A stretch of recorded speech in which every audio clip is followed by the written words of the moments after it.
Good morning, ladies and gentlemen. Welcome to the National Press Club. My name is Mary Kay Quinlan. I'm with Gannett News Service, and I'm president of the National Press Club this year. This is one of the more well-attended morning newsmaker programs that we've had so far this year, and we've had some fairly well-attended ones. I'd like to especially thank the chairman of the Morning Newsmaker Committee, Ed Schaefer, seated at my far left, for all of the work in arranging this morning's program. Our speaker today gave a whole new meaning to the word controversial when two candidates associated with the National Democratic Policy Committee won primary elections in Illinois last month for the offices of Secretary of State and Lieutenant Governor on the Democratic Party ticket. Rather than go into a very long introduction of Mr. LaRouche, I'm going to turn the program over to him for brief remarks. And for those of you who might not be familiar with our format, after he's finished with his prepared remarks, we'll go directly to questions. I would ask you to raise your hand and wait till I recognize you. We'll try to move it along so as many of you as possible can get questions in. I hope you'll all cooperate with that. Mr. LaRouche. Thank you. Well, thank you very much. I'll just remark on three areas and some general comment on the interrelationship of the three areas, particularly as it bears upon the profession of those represented here today. The constituency voted for the candidates in Illinois. It was composed primarily of three groups, which are the hardcore of a section of our population which we might call the forgotten majority. These were farmers, of whom 50% probably will go out of business within the coming period under present policy. These represent what might be called fairly blue-collar households. These also include prominently 70%, of course, of the black vote of Cook County, which voted for the candidates against the party ticket and against the news media. The characteristic of these voters is that they don't believe in Washington, they don't believe in the party leadership. If they're blue-collar trade union members, they don't believe in the national AFL-CIO leadership. As a matter of fact, on the local level, union officials are being elected out of office simply because they are incumbents, because of the hatred of the AFL-CIO leadership by the average trade union member in this country, particularly in the industrial unions. And now, with the effects of Graham-Rudman, we're going to see similar rage among the so-called municipal unions, which have been more leftist and softer on this question. When they are told by the President, by Donald Reagan, and this is echoed by the press, that we have been in a great national economic recovery, the great and mysterious and wonderful and all-consuming Reagan economic recovery. Since the end of 1982, these people use four-letter words, because their experience tells them that if there's a recovery, it didn't happen to them and it didn't happen any place they could see it. And they will say, maybe those people in the country club set have seen a recovery or are experiencing one. Maybe the yuppies are undergoing a recovery. Maybe the yippies think there's a recovery going on because they'll believe anything. But we do not experience a recovery. Our industrial plant is closing down, our farm is closing down, our debt service rates are closing down, our banks are closing down, and these idiots say there's a recovery going on. They don't believe you. Well, let's take the case in Illinois press. The Democratic Party ran bullet operations to try to knock out two or three candidates we'd endorsed, including Sheila Jones, who was the candidate for in Chicago.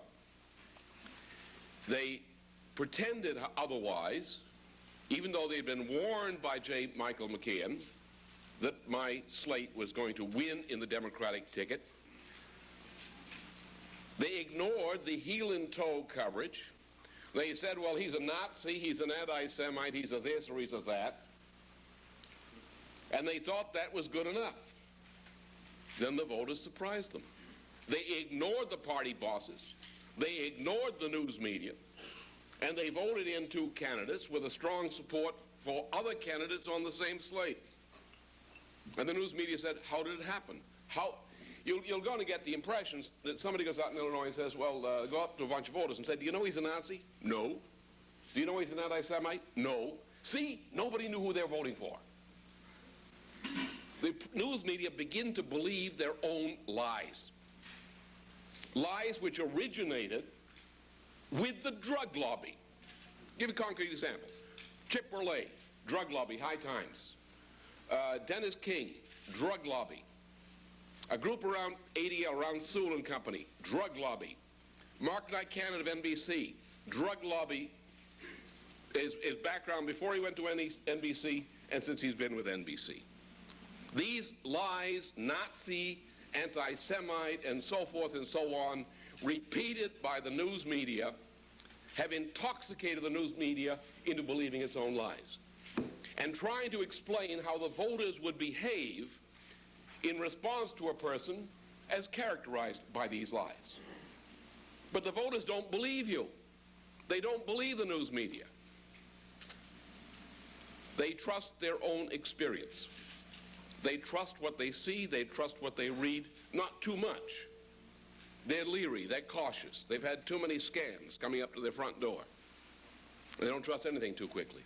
But these voters who have been voting for my slates around the country over the past several years, 15 to 35% of the vote or sometimes higher.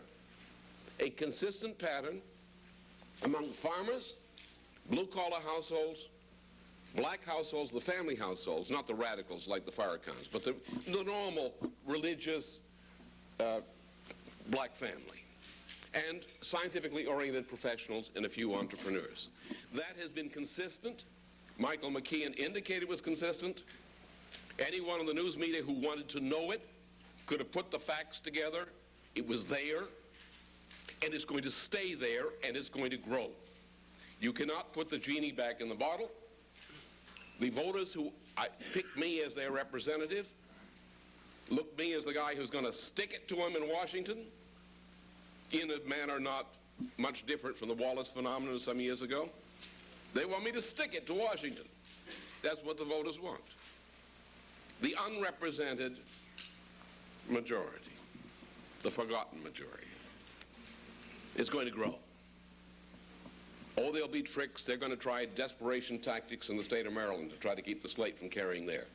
Every dirty trick in the book, and it's begun to surface in the news media with these rigged polls that try to prove that the candidates they're trying to knock out as front runners don't exist. And then if one of them is elected in Maryland, boy, you're going to hear screams. How could they do that? They didn't exist. How could they win the election? Ohio is a contested state. Texas is a contested state. Take the state of Texas, Louisiana, and Oklahoma. We're now on the verge of a collapse of the U.S. commercial banking system. There was a meeting, as many of you know, last month in Basel. The Swiss bankers who pointed to the fact that the U.S. commercial banking system is bankrupt, despite what Donald Reagan says. There is about $1.2 trillion of off-balance sheet lending in the banking system. There is about a 2.5 to 1 ratio of current liabilities to current assets in our commercial banking system. Real estate values, particularly those linked to agriculture, are collapsing. Land prices are collapsing outside of a few speculative project areas.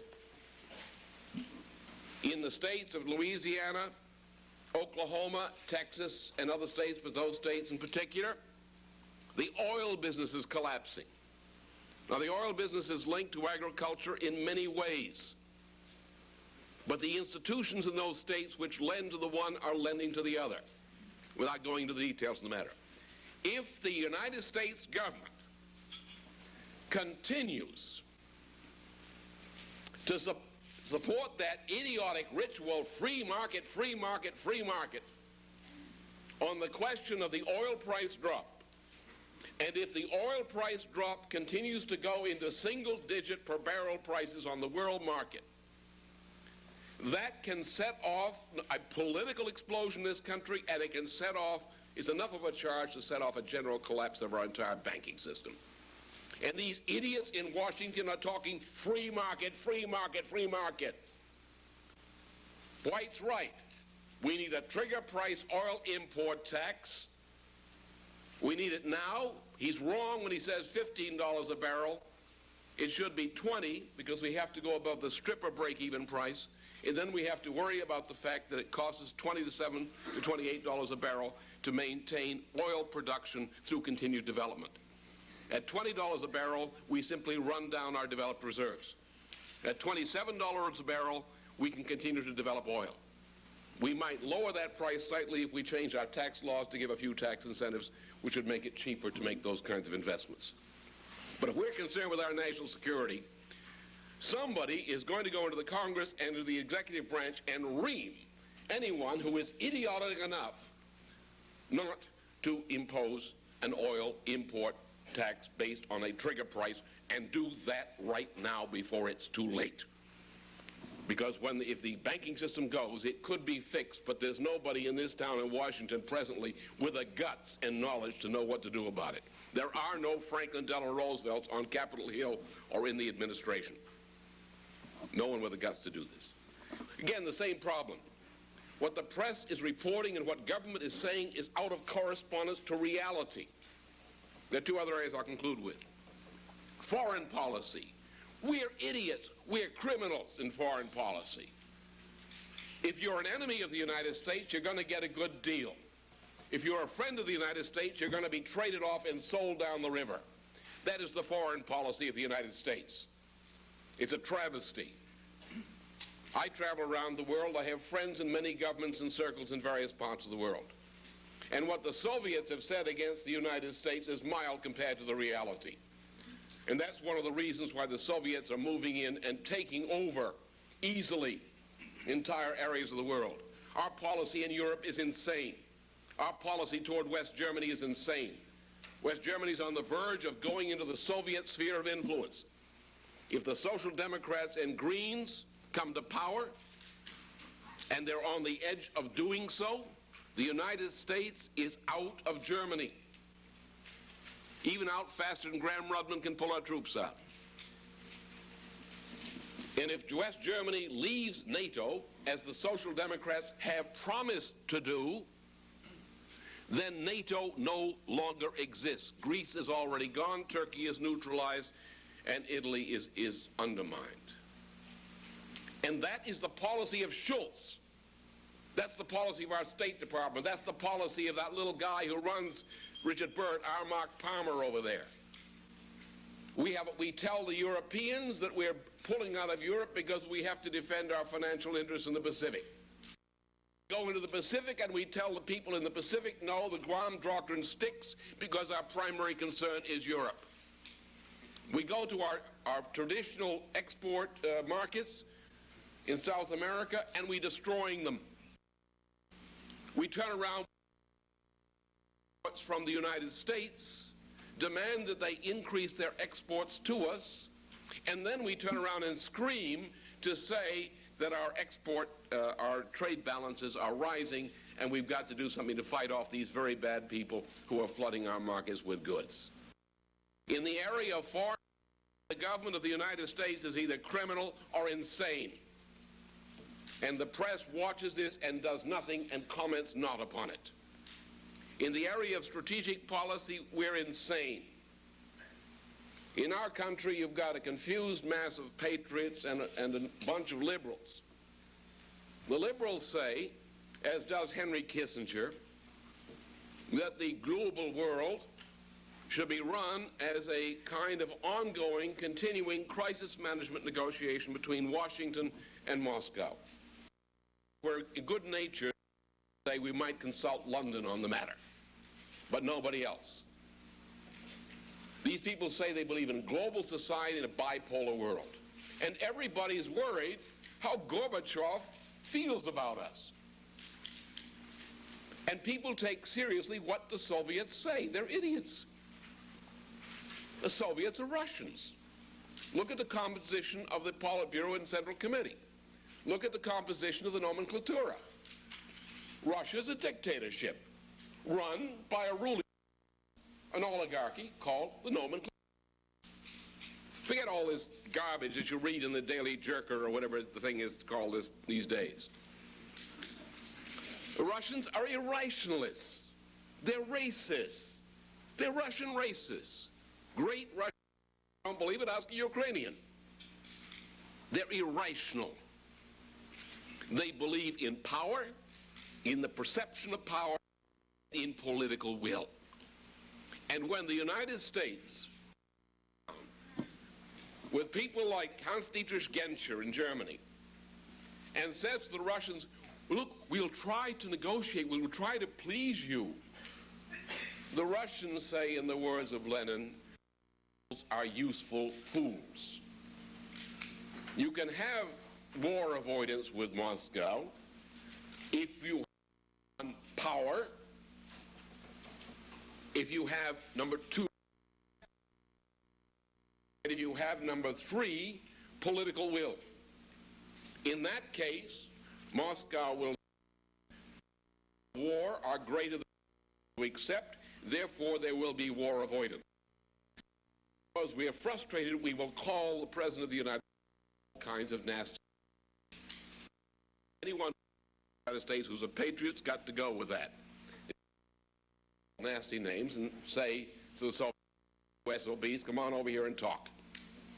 But don't say nice guys, don't say liberal, don't say peace, love, SOB, the way Patton is reputed to have said to the Russian general. Say, okay, you SOB, come on over here, we'll talk. We're not going to kill you and you're not going to kill us because you haven't got the guts to do it. So let's talk. And that's the only way. And you today promoting still in the press, we're promoting nuance. We're calling that peace-loving,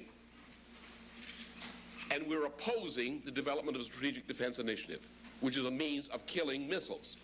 So there's a great inconsistency between those who are screaming about nuclear weapons and at the same time defending nuclear weapons against those of us who are trying to kill them. The problem is, and you in the press who are patriotic or rational, who would like to do the job that you should be doing, which is to be informing the public of this country of reality and helping them to understand reality, you have not been doing your job.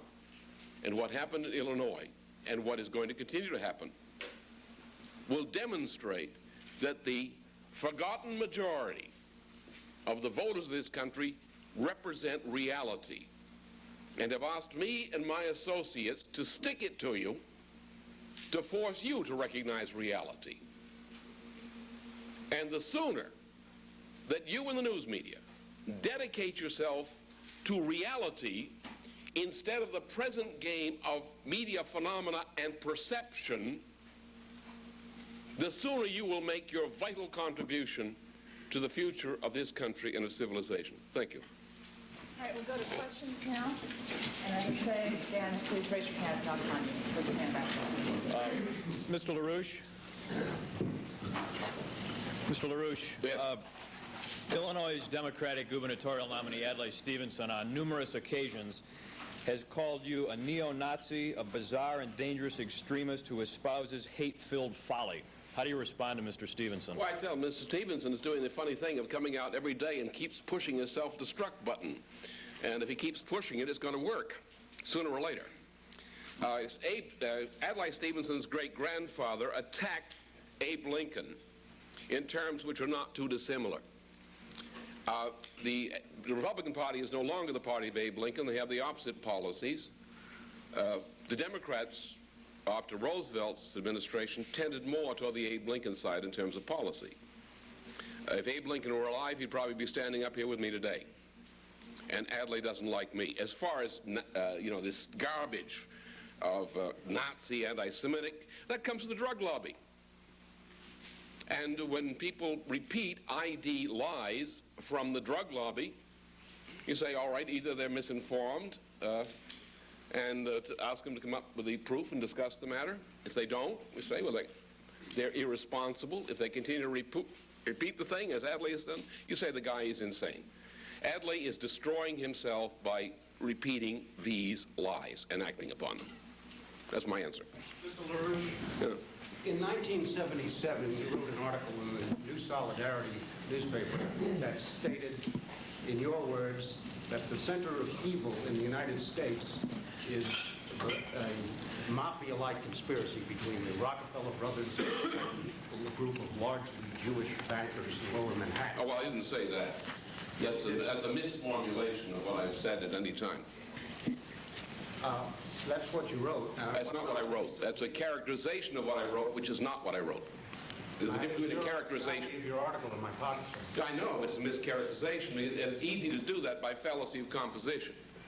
Right? You turned it around. Would you like to explain what you meant, what the context Well, was? the point is that this was there was a response to some charges which were circulated by a drug lobbying organization called the ADL, attacks on me. And there were attacks on me because of my attacks on Meyer Lansky and his friends, including Rockefeller.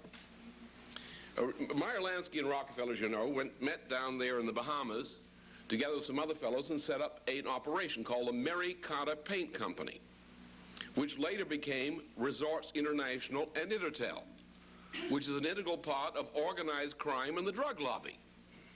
The attack was on me for mentioning the names of a few people like Meyer Lansky who happen to have Jewish names. So I was attacked for mentioning gangsters with Jewish names who are Meyer Lansky, who Israel refused to admit to citizenship because he's a gangster. And I said, yes, there are people, including people in financial institutions with Jewish names, who work with Rockefeller, and that is one of the centers of evil in the United States. I said that. But that's what I said. You mentioned the plight of the farmers. Have you had any success organizing in two of the hardest hit states, Nebraska and Iowa? Well, we've had a problem out there because we've had some counter gangs operating among farmers, exploiting their radicals, including a Socialist Workers' Party, a Trotskyist group, and some other groups who've been operating out there and have been stirring things up. Can you identify that group? Oh, I don't have the facts at hand, so I won't go into the details of it. But we do have our farm organizing is not state by state, and it is not just farm organizing. It's much broader than that. But we organize on a national basis, and the reflections among farmers vary from time to time. That is, the farmers do not have a consistent behavior in respect to any candidate or anybody else at this time. They vary. They go from one thing to the other. Is what they think is current. But nationally, we have a very effective organization, I don't know the details of it, in the Iowa-Nebraska area. Well, there are primaries coming up in both of those states. No. Do you have candidates? Yes, right. Juan Cortez, that's a different question. Juan Cortez, who is a member of the A. Philip Randolph Institute and a DNC member, the Democratic Party, is the leading candidate for us in the state of Iowa, for example. Question.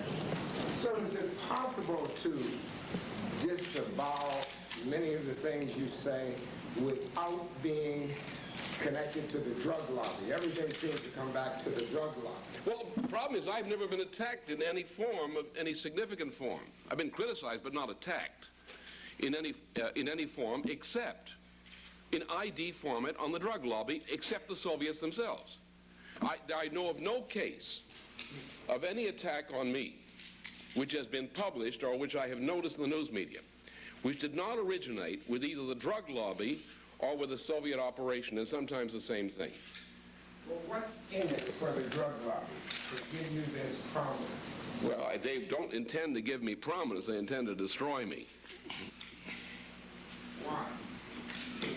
Well, with this book, Dope Inc., really terrified them. Of course, the Soviets are in this, you know. Britain was the dominant force in international drug trafficking since the 18th century. And the British government has been officially in the drug trafficking business since the Act of Westminster of 1787, when the British government officially went into the drug trafficking business. But in the late 1960s, at the point that Yuri Andropov became head of the KGB, there was a conference or conference organization under Warsaw Pact country foreign ministers and intelligence services, which set the Soviets into two areas of strategic operations against the United States, one being the drug operations and the other international terrorism. The Soviets set up international terrorism in cooperation with Syrian intelligence, and there isn't much terrorism in the world except that today. So the Soviets have become a dominant force. For example, cocaine into the United States. Key figures in cocaine are Vesco, a client of Kenneth Bielkin's of the ADL. There are Carlos Lader, who is a partner of Vesco. Lader is a Nazi, a professed Nazi, a professed supporter of the Green Party of West Germany, allied to Gaddafi, and his syndicate controls the majority of the cocaine trafficking out of South America. Lader and Vesco, not only is Vesco living in Cuba and is working with Fidel Castro, but Vesco works for the Bulgarians along with Carlos Lader, and as does the circles of a former president of Colombia, Lopez Michelson, who in 1970, also a close friend of Jimmy Carter's, who went to Bulgaria and negotiated a deal with Kintex, which is the major Soviet drug operation and drugs for guns operation in the Western Hemisphere, is this Vesco, later Castro, Bulgarian end of the drugs for weapons business, and which is also the gut of international terrorism in the Western Hemisphere.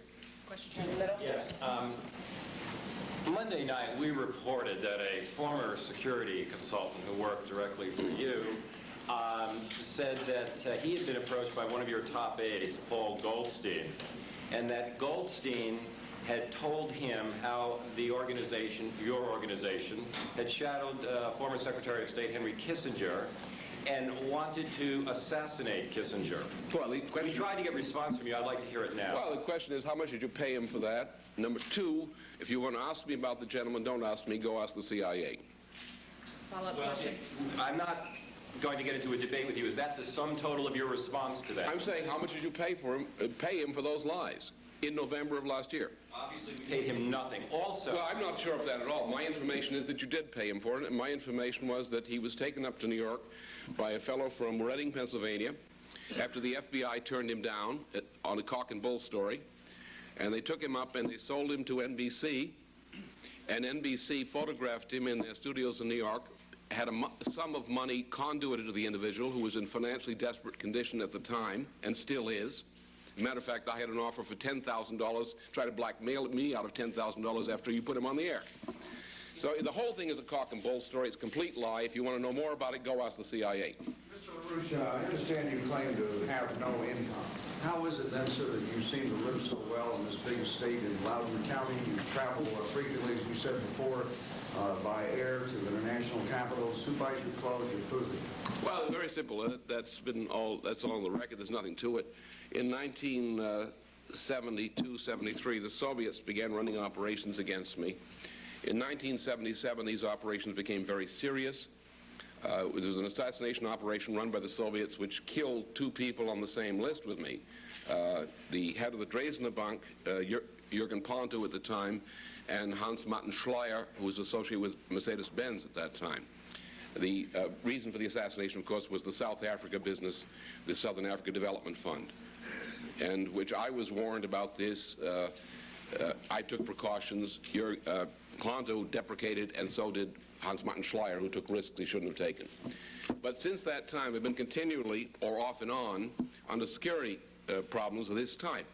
High-level security things ranging from 4 on a scale of 10 to 8 on a scale of 10. So therefore, I live an anomalous existence from safe house to safe house, in which I'm unable to maintain any residence or maintain any kind of orderly personal life. And therefore, I've had no income, nor I've had any fixed place of abode. except those which have been arranged for legal purposes of assigning residence. Follow-up question. Yes, who is it then that pays the bills? Who pays the mortgage and buys? I don't know. I really don't know. A man who is so afraid of assassination accepts such favors from people he doesn't know. No, I mean, I don't know who pays the bills. I'm just not involved. I'm not responsible. I'm not involved in that. That's not my business. I'm simply told by friends of mine, here's where you stay. This is the safe house, and security has approved it. Question over here. Mr. LaRouche, what do you offer to the black voters, since all the 70% of black families, households in Chicago, you say, in Illinois, voted for you? Well, that's what the records say. That's what the voting records say in these words. What do you think you offer them that's appealing?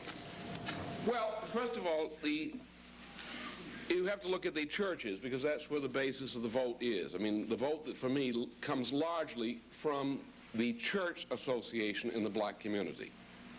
And we've had a long history on that. Look, contrary to what the news media often says, the black family in this country is more concerned about street crime than any other section of the population. They're the ones who can't afford to move away from it. So they're concerned about drugs. They hate drugs.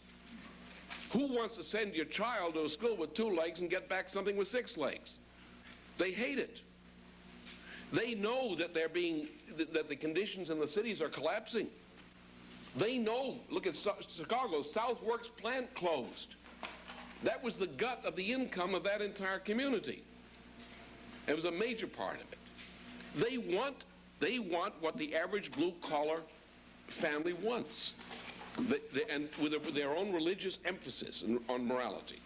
They want employment, they want education, they want to advance the conditions of their families, and they're like blue-collar workers in their thinking, with one exception: the historic experience of the black population in the United States. And it's a very strong emphasis on religion, on religious values. Apart from that, they think exactly like blue-collar people. And they're the most desperate, in terms of they're most desperate, because they see themselves about to go off the edge. You just said that in 1977, the Soviets killed 2 people on the same list with you. How do you have access to their assassination list? How do you know such a thing? No, what happened is that I've been doing some favors for, not as an agent of anybody, but doing favors for people. I got into anti-terrorism by accident back in 1969 because we happened to have a profile of the Weatherman organization in this country, including the funding of it by McGeorge Bundy and things like that. So we became, by accident or by stumbling into it, we became experts increasingly on international terrorism. There was a case, for example, you may recall the Entebbe case, in which I tried to warn of something like that. I was sitting in Germany at the time, and there was this fellow, Wilfried Böse, who was a known RAF terrorist, who had been in France under detention. And he was allowed into West Germany on the basis of something or other. The Bundesgrenzschutz looked the other way. They should have put him in the clinker. He was a wanted terrorist. And he turned up in the Frankfurt area. I said, this is the fix us in. We're going to have a major terrorist incident because of certain things that meant. And people said, no, you're crazy. There's no terrorist incident. The next thing you know, the Entebbe thing with Wilfried Böse on it. And his body has never been produced. Somebody put him back into safe housing. He was not killed. So because of things like this, certain services, including the Italian secret services, certain of the French secret services, U.S. services, have regarded me as an expert. When Ponto was killed, and we had reading of that he was going to be killed, and I was on the list too, from the International Terrorist Group, had put out a thing in June from France that nuclear energy is fascism. And then you had the statement by Willy Brandt in Germany, the famous letter of Brandt in July of 1977, which in effect endorsed this. Then Ponto's killed. So I sent messages to various locations on my evaluation of the killing of Ponto, simply as a courtesy to people who regarded me as something of an expert on terrorism. I got a message back from some of these people, yes, you're right, and you're next on the list. So then there were 4 governments supplied agencies which produced what was called a steel shield around me for a period of some time, and I survived, and I obeyed the rules. Jürgen Ponto did not obey the rules, and Hans Martin Schleyer did not obey the rules. That is, the things you do to minimize the chance of being killed. And that's how I happen to know these kinds of things, because I do favors for various governments in terms of this kind of information. And in exchange, they will sometimes take me into their confidence, and they understand that I am as zealous as the press is, in general, on the question of methods and sources. I will protect their methods and sources. Question here. Mr. LaRouche, in Leesburg, in Loudoun County also, where you live, you've called the Leesburg Garden Club a Soviet front. You've accused some of the civic opponents of yours up there of being fellow Soviet travelers, of being linked to the international drug lobby. Folks up there talk about some of them receiving threatening phone calls. Some of them talk about disappearing pets. A lot of them are afraid to talk at all on the record. They say they're afraid of you. Well, don't believe any of that. Don't believe any of it. It's all a lie. What happened was, you remember a case some time ago of a gray blood from the county by the name of Reckmeyer was arrested in a massive drug running operation. At that point, some people in the county began to get the idea that maybe I was responsible for the arrest of their lovely neighbor, Mr. Reckmeyer, who was a member of all the right church groups and other things of that type. So there was a division in the town of was LaRouche responsible and should we hate him or not for the arrest of this fine fellow Reckmeyer who'd been running drugs, and then who ran through them the McLean Bank, and which got a little cover-up from Edward Bennett Williams as the lawyer for the cover-up, a fix. Now, that's exactly what they're talking about. Now, I'll tell you the rest. You don't know what you're talking about. All right? If your question is if you believe your question, then you don't know what you're talking about. Right? So what happened is a little dirty operation was put into place with a person who was tied to international terrorism, a lawyer called Polly Gervin. Now, we just happened to know her profile from the early 1970s when she was in something over, I think it was at George Washington University or Georgetown, I forget which one. I don't have the dossier here with me, obviously. She was involved with a circle which was in a drug proactive terrorist type of mode. So we had her tracked. She came down to the county. She was with a live-in woman lover in some little project up there, conducting no law practice in the county. She was in the county essentially, apparently, to live with this woman. She began running a telephone campaign together with certain people who were druggies. Right? And so they stirred up a bunch of innocent citizens who didn't know things by the usual gossip routine. And they intersected, of course, the drug operations. Then you had a local citizen, I don't know why, the guy's a nut, Frank Raffalo, who went berserk. Well, I don't know, but Mr. Raffalo went berserk. I have no grievance with Mr. Raffalo. I think he's got stupid policies when it comes to development of the county as a supervisor. But I have no personal problem with Mr. Raffalo otherwise. But he's acted like an absolute nut. He's sort of like the Adlai Stevenson of Loudoun County. Right? So a bunch of people stirred things up, and you had this little nest of the Quaker families, the Soviet-loving Quaker families, which intersect this garden club, which is a bunch of people who wanted to make Leesburg the sister town to some city outside of Moscow. They're fanatical, nuclear freezeniks. They're pro-Soviet liberals in the extreme. And so you had a respectable woman, presumably from the area, a gray blood woman called Agnes Harrison, the wife of B. Powell Harrison, who got herself involved with this little bunch of druggies and Soviet pushing that. And it's her fault. She knew they were pro-Soviet. Why did she get in the same bed with them persistently? She opened the door to them. By her, everybody knew what these people were in the county. Everybody despised them. They knew they're far-out leftists, druggies, and so forth. Nobody would do anything for them. But when Mrs. Agnes Harrison got in the angle, she went to the state level, and she gave them respectability. And she allowed herself to be used to create respectability for a bunch of leftists and drug pushers. And the Garden Club is the center of that bunch of leftists. Do you think their fears are unfounded then? Do you think the local residents' fears are unfounded when they say they're afraid? It's idiotic. Look, for example, like the guy who was put on NBC. Now, we don't know what happened exactly, but he had to be sued. because we asked him, to give a deposition as to what he'd actually said. Did he say that, or did NBC make it up? If he did say it, did he make up the story on his own, or was he repeating gossip he'd heard? Right? Well, he wouldn't do anything, so we tried to smoke him out, so he has to be sued. It's the wildest charge you can imagine. It's outright lie, obviously. No, we've threatened no one. But people say, well, you took pictures of them. I mean, every time a journalist goes in to take a picture of a meeting, is that intimidating people? Maybe they may find it intimidating, but they shouldn't go to meetings if they're that paranoid. There's no reason for it. Mr. LaRouche, did I understand you correctly to say that the Anti-Defamation League represents drug traffickers?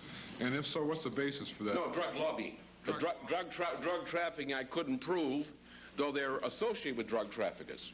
For example, remember that Kenneth Bialkin of Wilkie Farr and Gallagher, who was an ADL official, that his law firm was charged to pay back, I believe, $35 million to iOS investors because of the law firm's dealings with Vesco. And so that Bialkin's relationship and Wilkie Farr and Gallagher's relationship to Vesco is not merely a lawyer relationship. It's a business relationship. Otherwise, the ADL's attacks on me have always been only on that basis. The ADL attacked me, incidentally, because they defended the Communist Party. They took the side of the Communist Party against me in the early 70s. But otherwise, the ADL attacks on me have always been on behalf of the drug lobby, and never anything else. I mean, for example, we used to be naive. We thought the ADL was an honest organization. We would undercover some Nazi or something like that someplace, and we'd call the local ADL office and say, I think we ought to be cooperating with you because we got a live one here. So we had no problem with them until they launched this attack in 1978, which they launched in coordination with the Heritage Foundation, which launched its attack at the same time and through the same connections. So the attacks they've run on us have always been in association with, what I mean by drug lobby, formerly the Playboy Foundation. Playboy Foundation is the funding conduit of Playboy in Chicago, which funded the High Times Yippie formation, which funded the establishment of William Buckley's Normal organization, and so forth. And Mark Lycander, for example, comes out of that kind of journalistic network of the pro-drug lobby, of attacking and exposing people who attack the drug traffic. I'm trying to get to as many people who haven't asked questions first before I start on the second round. Okay, I hope you can understand that. Question on the left here. I have a question about Virginia. Virginians are gracious but intelligent and patriotic people. They have made clear that they reject your activities wholeheartedly. My question is, why did you move to Virginia, and when can we expect you to leave? Well, I tell you, I don't think Virginians have rejected me at all. I think you're dealing with a problem of media perception. You invent I speak both as a journalist and as someone who testified against you publicly in Virginia. Well, there's something wrong with you. You don't know a thing about me. How has Virginians rejected me? Yeah, when did you ever publish as a journalist any accurate account about me in the state of Virginia? How do you say that the voters have rejected me when I think the voters are patriotic in the main of this state too, in Virginia. I think the majority of them are going to support me. I haven't made any aggressive political moves in the state of Virginia, nor have I any plans to do so. But I think when you get the split in the attempt to create this Southern alternative for 1988, which former Governor Robb is presently involved in, that you're going to find that the conservative Democratic Virginian, if I get the reputation of having won 2 more primaries, like the Illinois thing or anything approximating that, the conservative Virginians, like conservative Democrats throughout the South, those that aren't anti-black, are all going to come talking to me in one form or another, and when they talk to me, I'm going to cooperate. And we're going to throw together a Southern strategy, which I will cooperate with, which will help to carry the 1988 elections. So I think you're very premature if you think you may be prejudiced, you may have been worked up, you may have been soaked up with a bunch of lies like many people in the media have, but you don't really know a thing about me. Probably today is the first time you've ever gotten a feel of what I might be. And why don't you hold judgment and learn a few things before you shoot your mouth off that way? Mr. LaRouche, you told us of many of the things you oppose. But could you tell us specifically what you advocate to solve the farmers' problem, the blue-collared unemployed, and the budget deficit? Of course, I'm primarily an economist, which we haven't got too much in here. But this country was founded on the basis of a rejection of everything in Adam Smith's Wealth of Nations. Even though Smith published the book as an apology for the policies of the East India Company after Washington had started his war against the British. Nonetheless, the entire conflict between the United States and Britain was on, even though there were moral and legal questions as well. Out of this came, this was based on the Massachusetts Bay Colony of the 17th century, had policies. We were influenced partly through Franklin on the policies of Leibniz, an English faction opposed to Marlborough, the Marlborough-Churchill family, Hunter and Spotswood in particular, introduced into Virginia in particular and New York State certain of the principles of our nation. And this became known as the American system of political economy, a name which was given to it by particularly three papers of Alexander Hamilton when he was Treasury Secretary, the one on public credit, the one on a national bank, and on manufacturers, on the subject of manufacturers. These were the policies of the American Whigs. These were the policies of Lincoln's Republicans, and these are my policies. That we must return, we must abandon this free trade philosophy which we fought the American Revolution to free ourselves from, which has led us into bankruptcy, national bankruptcy, every time we adopted it. We have to go back to away from British-style banking to national banking, as Hamilton proposed it. We have to go to protectionism in the sense of the Whig tradition. We have to take this bankrupt currency and this bankrupt banking system that we have, and like to pretend it's not falling apart, but it is. We have to have a president and a Congress with the guts to ram through a currency and banking reform as emergency measures, put our currency back on a gold reserve basis, which we took it off between 68 and 71, establish a hard U.S. currency in the international markets, shut down the present methods of banking by having the federal government go back to what the Specie Resumption Act forbid, to reissue, as Lincoln did, federal currency treasury notes, to loan those notes at low interest rates through the private banks to agricultural investments, to infrastructure by utilities, states, and local governments, to industrial investments, to export, and in the case of emergency, also for national defense production. To get this economy moving again. Not moving in terms of credit card money, not moving in terms of casinos, not move in terms of gambling dens of all kinds and speculation, but get it moving in terms of production.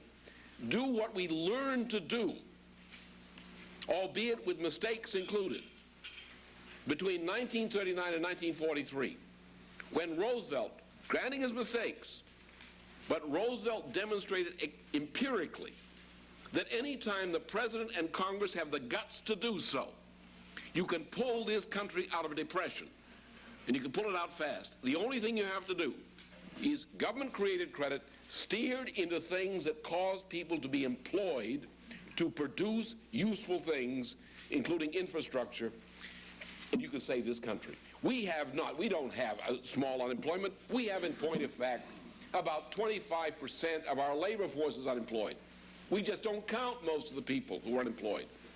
We need something better than the CCC. We've got in this country millions of unemployed youth. There's no hope for them at present. No hope.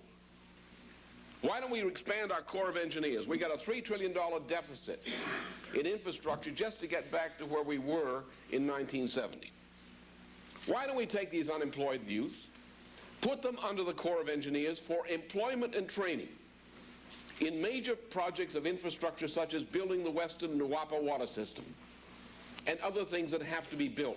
Why do we leave them around to rot when we can put them to work and we can upgrade them so that coming out of that program they'll be employable and they'll have a future for themselves and their families? Well, right now they got nothing.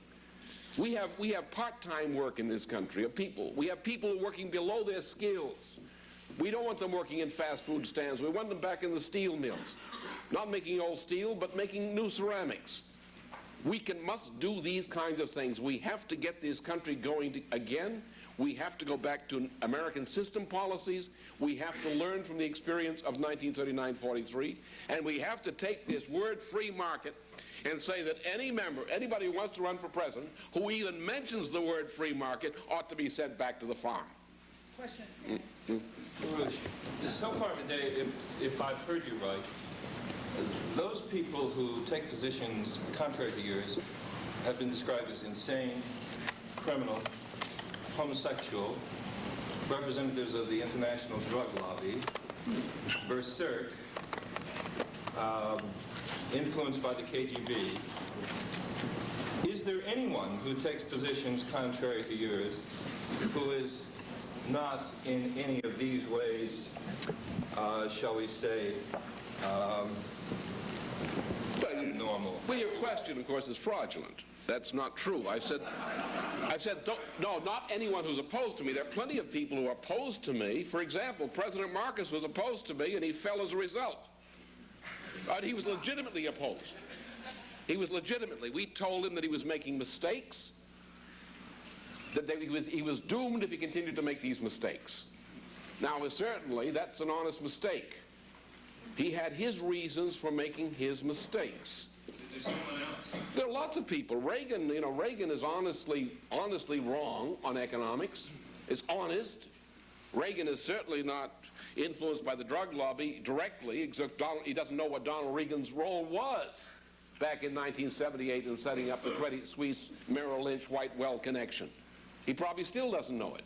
Yes, I have a lot of disagreements with Ronald Reagan and with Reagan's supporters. They're respectable people. They happen to be wrong on a lot of issues. They're right on a few, too. These are honest differences. I'm not talking about honest differences. I'm talking about dishonest differences. I'm talking about a press slander that says Nazi, anti-Semite extremists. People who say that are liars, first of all, because either they know what they're talking about, in which case they're liars, or they don't know what they're talking about, in which the case they ought to admit it. Question here on the floor. Is one of your personal heroes by any chance the Scarlet Pimpernel? What? I said, is any of your heroes by any chance the Scarlet Pimpernel? He was never any... No, I'm waiting for that. That's I would say in that era, one of my heroes would be, with qualification, Lazare Carnot, Friedrich Schiller, people like that. More real-life people, also John Quincy Adams, Lafayette. Question here. Bruce, in the final analysis, what is the main attraction of your political philosophy that turns voters away from the regular party candidates and encourages them to back your slate of candidates? I wouldn't call them regular. I would call them more constipated.